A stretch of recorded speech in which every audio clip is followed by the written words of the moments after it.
Saya mau bilang orang Kristen harus nampak dari perbuatan. Amin.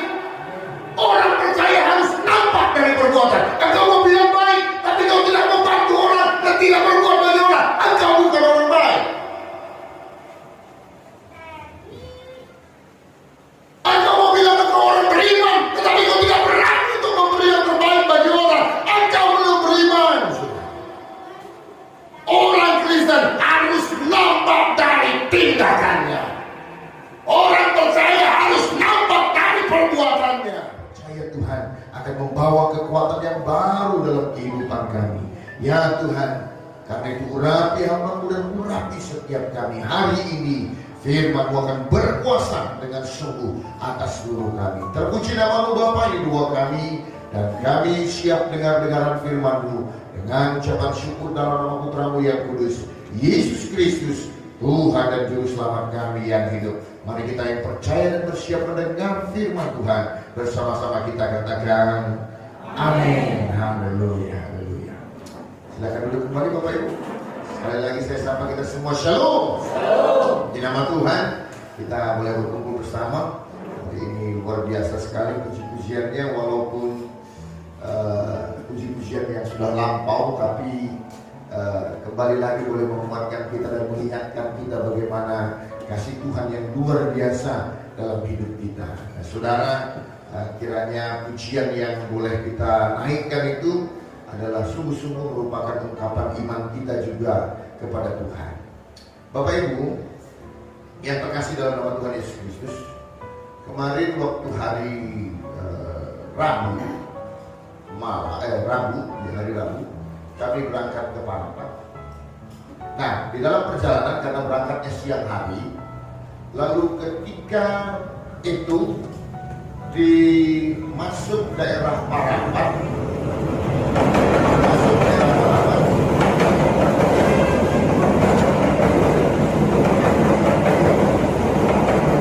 itu kan banyak banyak hutan yang cukup lebat. Nah, saudara, ketika di mobil dalam perjalanan yang begitu gelap saat itu, saya main-main sama Daniel sama Khalid. Kemana kita ini? Aduh, kok hutan semua ya? Saya bilang begitu. Aduh, ini repot ini, gimana kita hutan? Kebetulan mobil pun tak ada yang melintas. Jadi cuma mobil kita aja yang melintas di sana. Lalu apa reaksi dua orang anak ini? Yang satu menjerit-jerit ketakutan. Gimana nih Bapak? Gimana kita ini Bapak? Udahlah kita pulang aja, kita balik arah dan sebagainya. Sekarang bilang begitu. Datang dan udah tak apa-apa lah, kita coba aja, mana tahu nanti ada perkampungan. Saya bilang begitu. Bapak ini terlalu lama masuk ke dalam, makin tak tahu kita mau gawat kita lukanya si Daniel lagi. Mereka begitu takut, mereka begitu freak, mereka begitu gugup melihat itu semua. Nggak tahu, mungkin banyak yang nonton film juga nggak ngerti ya. Tapi saudara, begitu khawatirnya sampai akhirnya saya sudah marah. Kan ada papi, kan ada mami di sini. Kenapa harus takut? Enggak Allah, pulang aja kita balik arah aja. Berhenti aja, tanya aja sama orang di mana kita di sekarang. Bukan tidak peduli dengan kata-kata yang membuatkan mereka. Ada bapak dulu, ada mamaku di dalam. Sampai saya bilang, mana mungkin papi biarkan kalian. Kalaupun tersesat kita, pasti papi yang pasang badan. Kalaupun ada berubah, pasti papi yang berantem sama dia. Udahlah papi balik aja lah kata sini ya. Pelajaran apa yang boleh kita dapat? Bukankah kita juga kepada Tuhan seringkali demikian? Ya. Kita seringkali menjadi takut. Kita seringkali akhirnya tidak percaya kepada Bapa yang menyertai hidup kita. Kita gemetar menghadapi malam yang gelap. Kita takut menghadapi tagihan-tagihan yang selalu ada. Pada akhirnya kita menjadi orang-orang yang gemetar menghadapi tantangan-tantangan dalam hidup. Banyak orang pada akhirnya menjadi panik hanya karena biaya-biaya yang belum tercukupi. Banyak orang akhirnya menahan untuk berbuat baik seperti kitab Galatia spesial dikatakan. Akhirnya tidak berani untuk berbuat baik hanya karena apa? Ketakutan-ketakutan yang ada di dalam kehidupan. Sekarang juga demikian, saudara. Ketakutan akan sakit penyakit, ketakutan akan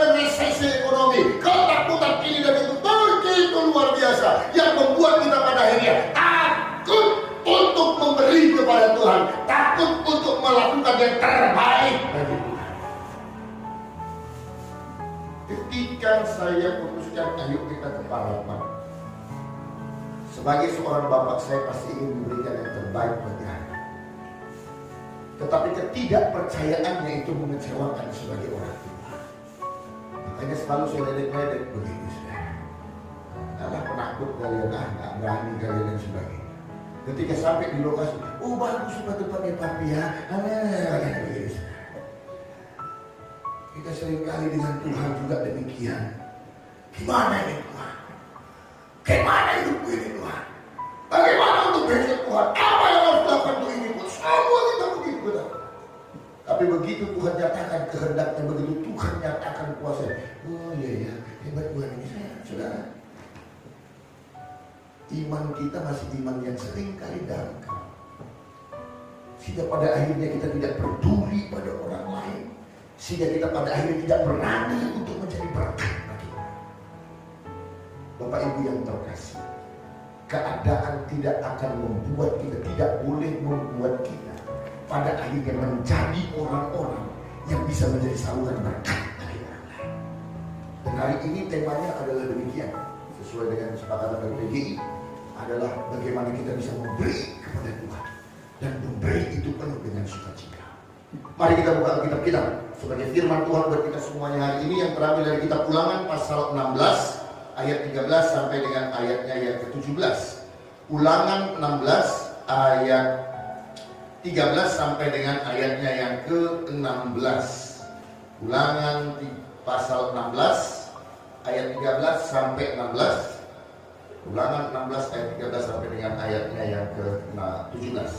Demikian firman Tuhan, saya baca buat kita semua. Hari raya Pondok Daun haruslah kau rayakan 7 hari lamanya.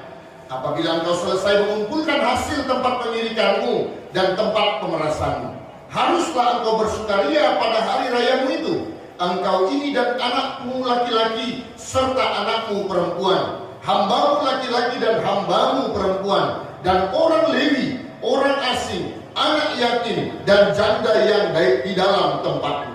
7 hari lamanya harus engkau mengadakan perayaan bagi Tuhan Allahmu di tempat yang akan dipilih Tuhan. Sebab Tuhan Allahmu akan memberkati engkau dalam segala hasil tanahmu dan dalam segala usahamu, sehingga engkau dapat bersukaria dengan sungguh-sungguh.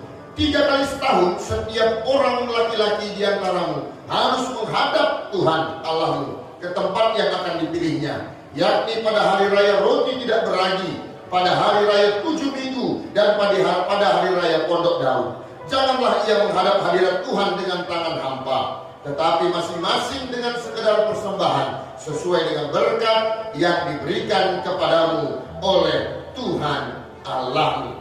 Saudaraku yang terkasih dalam nama Tuhan Yesus Kristus, saya tidak akan menyorot yang namanya persembahan itu harus melulu yang namanya uang, saudara. Nah, di dalam kitab Ulangan ini, Bapak Ibu, ada aturan-aturan yang ditetapkan oleh Allah bagi bangsa Israel saat itu yang sudah mendiami tanah perjanjian. Salah satunya adalah merayakan pesta Pondok Daun, artinya ucapan syukur. Kalau di Jawa itu para petani tiap tahun itu sebelum masa panen, sebelum masa tanam, mereka pasti ada berikan persembahan kepada, kalau dulu Dewi Sri namanya, Dewi Kesuburan. Nah, banyak daerah-daerah seperti itu. Nah, sama juga kayak misalnya kalau di Tanah Karo itu ada pesta kerja tahun seperti itu. Ada setiap kali hal-hal yang seperti itu sebagai ungkapan syukur.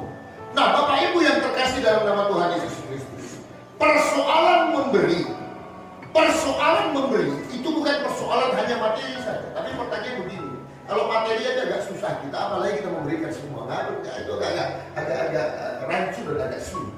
Nah, saudara, apa yang boleh menjadi pelajaran buat kita semuanya melalui peristiwa ini berkaitan sekali dengan epistel kita tadi.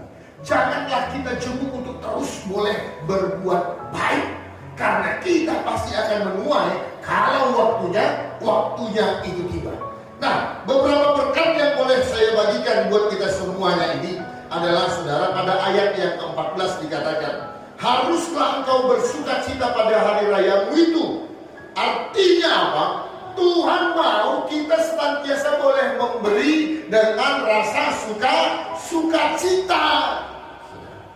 Harus memberi dengan rasa sukacita. Bapak Ibu, kita yang seringkali baru buka usaha atau baru bekerja, pertama kali bekerja, seringkali kita ditanya sama orang, bukan baru pertama nih, gaji pertama makan-makan lah. Bener ya? Sering begitu ya? Kalau kita dengar orang, gaji pertama makan lah. Itu juga tahu. Kenapa itu kita lakukan? Dan orang itu rata-rata tidak keberatan dengan itu. Kenapa? Karena itu adalah ungkapan syukur. Kadang-kadang gaji pertamanya dia berikan buat orang tuanya. Kadang-kadang gaji pertamanya dia berikan kepada orang yang dia kasihi. Sebagai bentuk apa? Rasa syukur. Dia ingin bersukacita, bukan bagi dirinya sendiri. Saudaraku yang terkasih, esensi orang percaya, kita hidup sebagai orang percaya yang mau kita tonjolkan dalam kehidupan kita. Ketika kita memberi adalah kita memberi dengan sukacita. Patut dengar ini baik.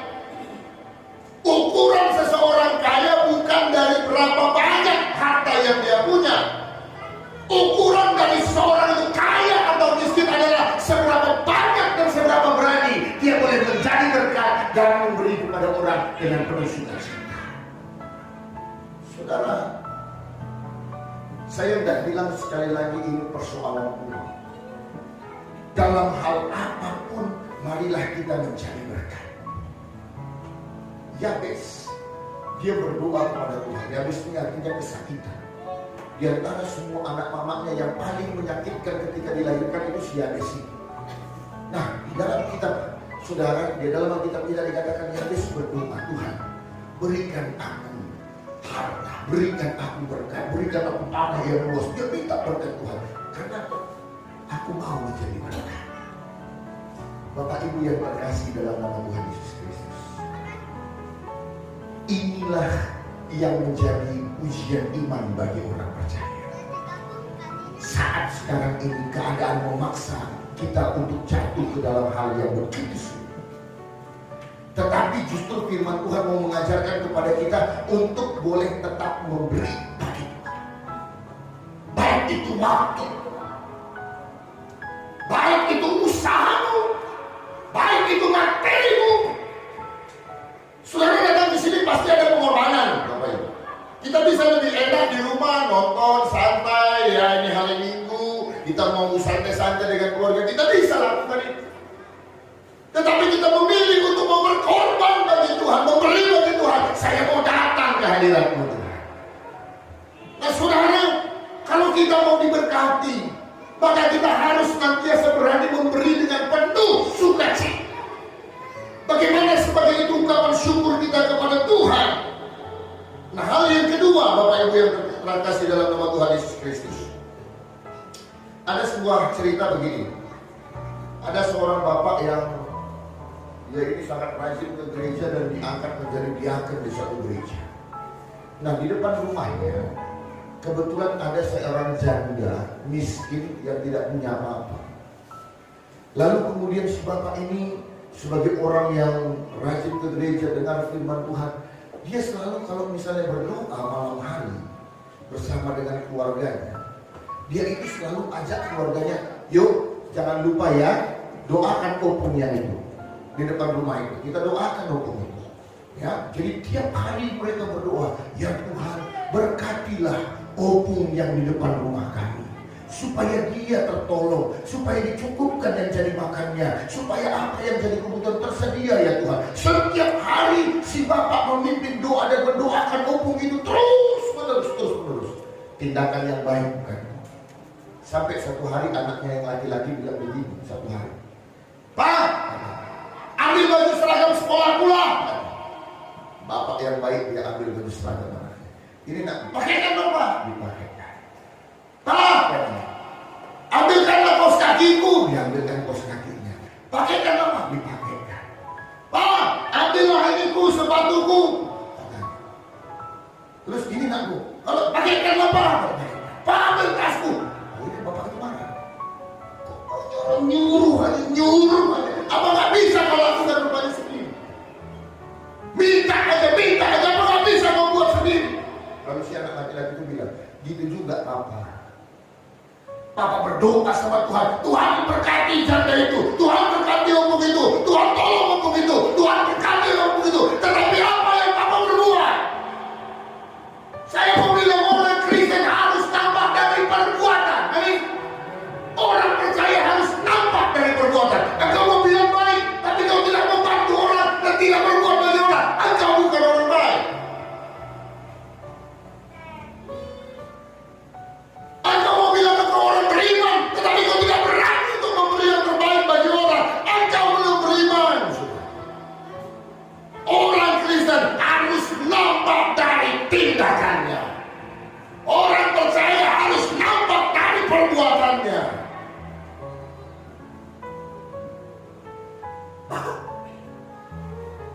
Si bapak itu akhirnya tersadar, iya, saya hanya tahu berdoa, tapi saya tidak melakukan.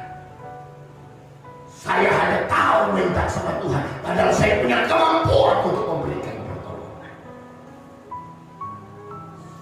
Bapak Ibu yang terkasih dalam nama Tuhan Yesus Kristus, pada pesta pondok daun yang dikatakan Tuhan, dia bilang bawa semua orang, baik itu janda-janda, anak-anakmu, juga keluargamu, semua orang-orang yang bawa semua di dalam perayaan pondok daun. Artinya apa, saudara? Supaya setiap orang bisa merasakan kebaikan sebagai umat pilihan Tuhan. Supaya setiap orang merasakan dampak. Ini loh, sebagai orang-orang yang diberkati Tuhan, orang lain pun boleh terberkati karena kita. Pak Bu, percaya, orang percaya tidak boleh mentalnya mental miskin. Ya, gak boleh. Yang artinya hanya mau menerima. Ya kan? Coba giliran apa? Pandemi COVID kemarin, semua berlomba-lomba menyatakan dirinya orang susah. Tapi giliran ke gereja, kilung-kilung semua dipakai, iya kan? Giliran marpesta, semua kebaya yang terbaik dipakai. Giliran pembagian beras, aku orang susah, aku sudah dapat BT, semua miskin. Betul gak? Wah, kalau pesta tadi, dalam hula-hula ditambah, 20 paling sedikit kan? Wah, berapa banyak hula-hula dari Nusantara? Ada.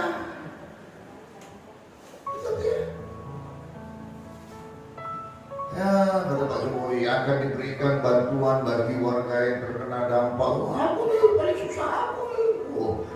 Pokoknya fotokopi kartu keluarga, apalah, 2.000. Semua bantuan ini bantuan dimasukkan semua. Saya tidak bilang itu hal yang salah. Cuma maksud saya jangan terjebak kepada yang namanya mental kemiskinan. Yang hanya mengharap. Ingat, ini baik manusia hanya berpanjangan tangan, tetapi semua berkat yang kita punyai, berkat yang kita dapatkan, itu semuanya Tuhan yang memberikan. Karena itu mari berbagi, saudara. Ketika kita berani memberi, itu artinya kita mau menjadi saluran berkat bagi yang lain. Kita melakukan satu perbuatan, yaitu bertindak di dalam iman kita. Jangan kita bilang kasihan, tapi kita tidak melakukan apa-apa dalam hidup kita. Banyak orang begitu. Wah, kecelakaan orang berserak ya. Aduh bang, tolong banget. Kesian kali. Cuman kasihan. Bawa ke panggil polisi ke apa ke tindakan yang bisa kita lakukan. Jangan hanya retorika. Yang terkasih, ketika kita menyalurkan kasih itu tidak tergantung dari posisi kita saat ini, sedang diberkati atau tidak, sedang ada atau tidak. Apa yang bisa kita lakukan untuk menolong sesama kita, untuk membantu sesama kita, lakukan itu dengan sepenuh hati kita. Pak, gelas yang kosonglah yang akan selalu diisi dan diisi. Kalau kita di restoran, saudara dikasih, ketika kita duduk gitu, dikasih air minum. Ketika saudara minum air itu, lalu kemudian sudah kosong atau sedikit lagi sisanya, langsung pelayan datang lagi, dituang lagi. Saudara minum lagi, berkurang lagi, datang lagi pelayan, dituangnya lagi. Tapi kalau saudara nggak minum air itu, tetap dia segitu, ya tetap begitu, pelayan akan diam saja dan tidak melakukan apa-apa. Saudaraku yang terkasih dalam nama Tuhan Yesus Kristus, sebab hidup orang percaya adalah hidup yang bisa membawa sukacita bagi sekeliling, bagi sesamanya. Berbagi kebahagiaan dari berkat yang sudah diberikan Tuhan di dalam kehidupannya. Lalu saudaraku yang terkasih dalam nama Tuhan Yesus Kristus, apa yang mau disampaikan Tuhan ketika kita diajarkan untuk berani, untuk memberikan sikap, untuk memberi kepadanya. Yang diajarkan oleh Tuhan adalah ini akan menunjukkan bagaimana kita lebih memilih untuk mengasihi Tuhan daripada mengasihi berkat yang diberikan Tuhan di dalam hidup kita. Bukankah ini yang sering kali terjadi dalam kita? Ya kan? Kita lebih jauh mengasihi berkat yang sudah Tuhan berikan. Jauh mengasihi berkat itu daripada Tuhan yang memberikan berkat itu. Itu sebabnya Abraham begitu dikasihi oleh Tuhan. Dia dikatakan sebagai bapa dari segala yang percaya. Bayangkan saudara, 100 tahun menunggu seorang anak dan akhirnya diberikan Tuhan. Lalu beberapa waktu lamanya setelah anak ini menjadi remaja, Tuhan katakan, aku minta anakku supaya dipersembahkan. Dia tidak berkata apapun. Dia katakan, ya Tuhan akan kulakukan. Di Bukit Moria dia siap untuk mengorbankan Ishak anaknya. Apa maksud Tuhan dari itu? Dia ingin mempermainkan Abraham? Tidak, saudara. Yang Tuhan mau lihat adalah apakah engkau lebih mengasihi aku, Abraham, daripada anak yang kuberikan kepadamu. Dan Abraham lolos dengan usia itu. Saudaraku yang terkasih dalam nama Tuhan Yesus Kristus, pengalaman dari orang-orang besar, pengalaman dari orang-orang yang diberkati dengan luar biasa dalam hidupnya, mereka itu tidak terlalu ngoyo untuk uang, gak terlalu gimana kali dengan uang ini. Saudara, banyak pula orang yang kaya, yang memiliki harta, tapi pada akhirnya tidak pernah menikmati harta itu, bahkan diperbudak oleh harta itu. Betul. Saya kasih contoh begini. Anda punya perusahaan yang saudara bangun, kemudian perusahaan ini menjadi besar, menjadi besar, menjadi besar. Saudara tahu apa yang terjadi? Saudara takut, diketakuti dengan satu suatu rasa takut nanti pegawaiku kerjanya nggak benar, pegawaiku kerjanya nggak beres, pasti malas. Sehingga apa yang terjadi? Dilakukannya dia tiap hari datang meninjau pabriknya, tiap hari. Sedangkan buruhnya aja kadang-kadang absen karena sakit. Kalau dia sakit pun dipaksakan. Dan itu yang terjadi selama bertahun-tahun. Sampai udah tua, jalan pun udah payah, tapi tetap dia harus lihat itu karena apa? Tidak percaya kepada orang. Dia takut rugi. Sehingga pada akhirnya menjadi sakit, saudara. Tapi sakit pun pikirannya masih ke tempat usahanya tadi. Ada orang biasa-biasa, tapi dia bisa menikmati hidupnya. Dia jalan-jalan ke luar negeri, dia dapat berkat, dia berlibur dengan keluarganya, dia bersuka cita. Orang kaya ini hanya ke luar negeri kalau dia berobat. Karena dia nggak percaya dokter di Indonesia, berobat di luar negeri lah. Pokoknya duitnya habis berobat. Keluar negeri aja berobat. Malang nggak hidupnya gitu. Malang. Akhirnya dia diperbudak oleh hartanya. Akhirnya dia tidak pernah nyaman hidupnya karena ditakuti oleh kerugian akan hartanya. Pak Bu, dengar ini. Yang diberikan oleh Tuhan itu sifatnya hanya sementara. Tetapi yang Tuhan inginkan engkau bisa menjadi berkat melalui berkat yang sudah diberikannya buat kita semua. Pak, gak ada gunanya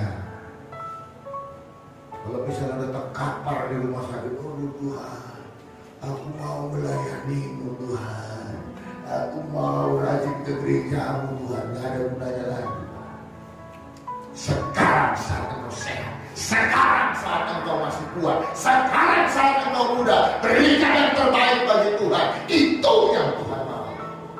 Tapi kita kan masih sehat, nantilah Tuhan, belum bisa, belum pantas sebagainya, nantilah Tuhan, belum cocok aku sebagai. Waktu akan berjalan terus. Berikan yang terbaik bagi Tuhan. Itulah menjadi ukuran engkau mengasihi Tuhan lebih daripada apa yang telah diberikan Tuhan di dalam kehidupan. Harusnya sama kita Bapak Ibu, sama sedihnya kita, sama susahnya hidup kita. Kalau kita nggak datang ke gereja, dengan kita kehilangan mungkin sepeda motor kita, sama kita sedihnya.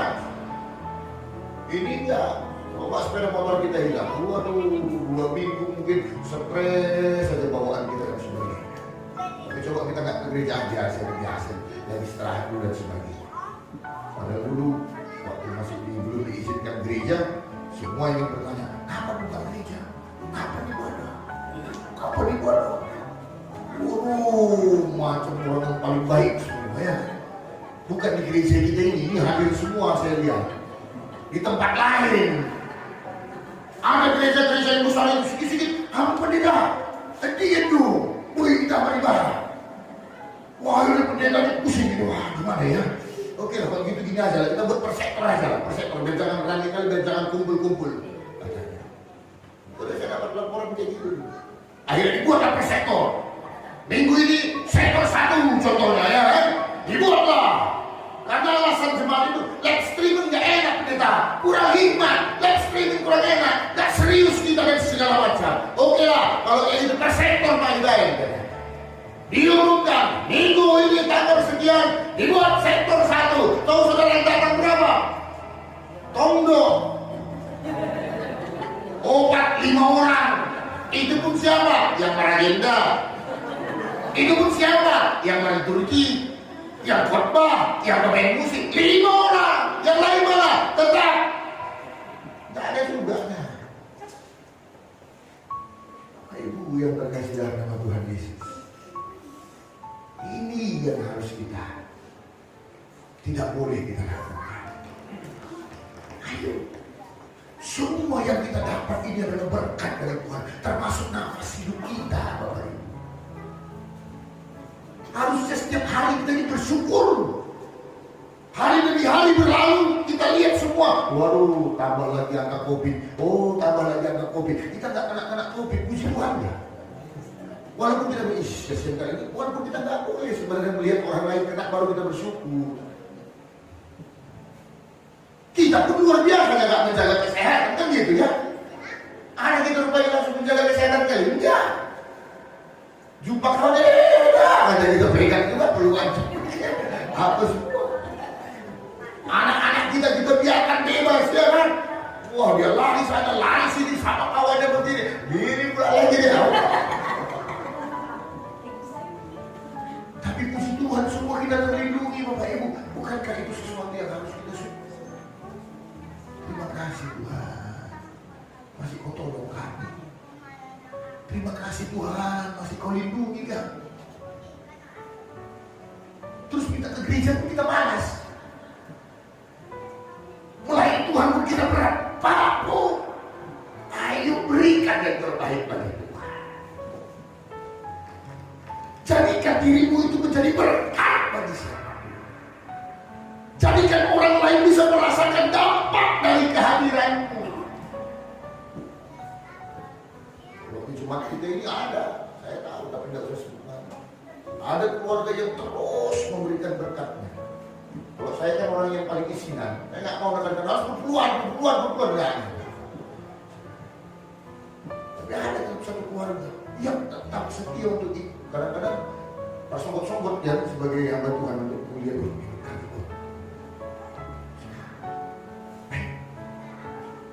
persoalannya bukan di nominalnya, tapi persoalannya bentuk ketaatan kita. Persoalan bukan di masalah besaran itu. Persoalannya adalah kita lebih mengasihi Tuhan, lebih daripada berkat yang sudah diberikan Tuhan bagi kita itu. Dan kemudian saudaraku yang terkasih dalam nama Tuhan Yesus Kristus, ini menunjukkan ukuran kita bagaimana kita tetap mengasihi dan taat kepada Tuhan. Ada seorang anak muda baru tamat kuliah, lalu kemudian dapat satu pekerjaan, dia langsung dapat gaji 3 juta satu bulan. Dia berterima kasih pada Tuhan, dan Tuhan, aku akan setia memberikan persepuluhan. Terus kemudian saudara, tiap bulan dia memberikan persepuluhan ke gereja 300.000 bertambah banyak. Tiap bulan gak pernah lupa. Lalu kemudian saudara, setelah itu dinaikkan jabatannya menjadi lebih baik lagi. Dia akhirnya berikan gaji 10 juta. Wah, dia pun tetap setia memberikan kepada Tuhan dalam persepuluhannya. Dia tetap menyisihkan 1/10 dari gajinya. 1 juta dia berikan tiap bulan. Dan kemudian Tuhan percayakan lagi kepada dia. Dan akhirnya dia menjadi seorang pimpinan di perusahaan itu. Dia bergaji sampai 25 juta. Mulai dididik 25 juta, dia mikir, 2,5 juta juga. 2,5 juta juga dididik. Gedung kalian di pendeta di sana dan pengajar-pengajar pikirnya. 2,5 juta udah bisa beli apa ini? Tapi itu pun dia tetap lakukan juga. Wah, dinaikkan Tuhan jadi vice president, vice CEO. Dia bergaji sampai 50 juta. 5 juta. Udahlah, gak usah lah panas itu, tetap aja lah. 2,5 aja lah dikasih senang kali beda itu pikirnya. Saudara, bukan persoalannya kita menyenangkan manusia, tapi persoalannya adalah ketaatan kita akan kepada firman. Amin. Ketaatan kita pada firman. Dan saya nggak bilang ini hanya persoalan uang, sudah. Enggak. Saya sudah buktikan. Orientasi saya menjadi gembala di tempat ini bukan perkara uang. Kalau gereja-gereja lain, Bapak Ibu, 3 bulan lockdown kemarin tetap juga ya. Ayo amplop persembahan katanya. Menurut survei yang kami dapat amal Tuhan, lebih tinggi pemasukan gereja pada saat lockdown daripada ada. Kenapa begitu? Karena dibuka. Keluarga si A persembahan dari rumahnya, ya kan? Kalau di sini mau kasih 2.000, 1.000, mungkin nggak ada yang tahu. Ya kan, nggak ada yang tahu, saudara. Kan nggak ada namanya saudara hacker kan gitu kan, nggak ada yang tahu. Kasih persembahan pertama, tak 1.000, siapa yang tahu itu ngasih? Nggak ada. Tapi kalau di rumah, siap keluarga siap. Paling sedikit lah 50.000 kami ke depan tak ibadah, kemudian nggak di rumah kan begitu. Tapi biar ada aja. Jadi otomatis lebih banyak pemasukan gereja pada saat lockdown daripada lagi semua. Karena malu nggak kasih, diumumkan. Tapi gereja kita tidak melakukan ini. Ketika kawan-kawan sesama kenapa nggak bersembahan untuk kenapa begini? Saya bilang enggak, mereka juga butuh. Terus gini pada nama Tuhan, hamba Tuhan dipelihara oleh Tuhan. Amin. PNS saja dijamin kok sama negara. Apalagi pegawai negeri surga lebih dijamin oleh Tuhan kita. Amin. Dan kita semuanya sudah diberi. Bapak Ibu yang terkasih, ayo kita mau menjadi berkat. Dan ingat ini baik seperti firman Tuhan bilang, jangan pernah jatuh untuk berbuat baik. Sampai waktunya tiba, kita pasti akan menuai. Jangan salah, apa yang kita takut itu yang akan kita tuai. Kalau engkau menabur karena kasihmu kepada Tuhan, kalau engkau menabur dengan sukacita untuk mempermuliakan nama Tuhan, engkau menabur karena engkau mengasihi Tuhan Allahmu, maka percayalah, itu yang baik yang akan kembali kepadamu. Jangan pernah takut. Engkau tidak akan pernah kekeringan saat kemarau. Tuhan akan tetap berikan berkat. Engkau tidak akan pernah sendirian di dalam gelapnya malam, karena Tuhan yang akan menjagai. Kita punya Bapa yang mengasihi kita, seperti gembala yang baik menuntun kita ke pada rumput yang belum hijau. Itulah yang dilakukan Tuhan buat kita. Teruslah menjadi berkat dengan cara berani memberi dalam hal apapun. Biarlah kau memberi dengan kemuliaan, dengan sukacita, karena kita mengasihi Tuhan kita. Amin. Kita bersatu di dalam doa. Terima kasih Bapa kami yang baik. Terima kasih Allah kami yang hidup. Kami bersyukur di hadapan-Mu Bapa, kalau hari ini firman-Mu sudah boleh mengajar kami, sudah boleh menegur kami Tuhan, supaya kami Bapa tidak memandang waktu, tidak melihat situasi. Kami adalah anak-anak Tuhan yang siap menjadi berkat. Kami berani untuk memberi apapun yang terbaik yang bisa kami beri bagi Tuhan, karena kami tahu Tuhan, kami harus menjadi berkat. Orang lain harus terdampak oleh karena kehadiran kami. Kami tidak hanya berkata-kata, kami tidak hanya sekedar berdoa dan mendoakan, tetapi kami Tuhan berbuat, bertindak, sehingga kasih Kristus dinyatakan, kemurahan-Mu dilihat dan disaksikan oleh banyak orang. Terima kasih Tuhan. Jadikan kami orang-orang yang mau taat, yang lebih mengasihi Kau daripada berkat yang Kau berikan bagi kami. Engkau yang sudah menyediakan segala sesuatunya buat kami Tuhan. Engkau yang sudah memberikan segala yang indah bagi kami Bapa. Ajar kami Tuhan untuk mengasihi-Mu lebih lagi Bapa, melalui kekayaan yang Kau berikan, melalui berkat yang Kau titipkan. Kami lebih mengasihi Kau daripada itu semuanya Bapa. Terima kasih Tuhan Yesus. Ajar kami Tuhan, ajar kami Bapa, untuk boleh memilih menjadi orang yang taat, untuk boleh memilih menjadi orang yang karena mengasihi Engkau melakukan kebenaran firman itu. Bukan hanya perkara materi Tuhan, bukan hanya perkara harta dunia yang harus kami persembahkan, tapi seluruh hidup kami menjadi orang yang setia beribadah di hadapan-Mu, menjadi orang-orang yang setia Tuhan untuk mengiring langkah Tuhan, mendukung pekerjaan pelayanan Tuhan. Engkau sudah berikan kami kesehatan, Kau terus berikan kami perlindungan, dan menjadi bagian bagi kami untuk bisa memberikan hidup kami menjadi hormat kemuliaan bagi Nama.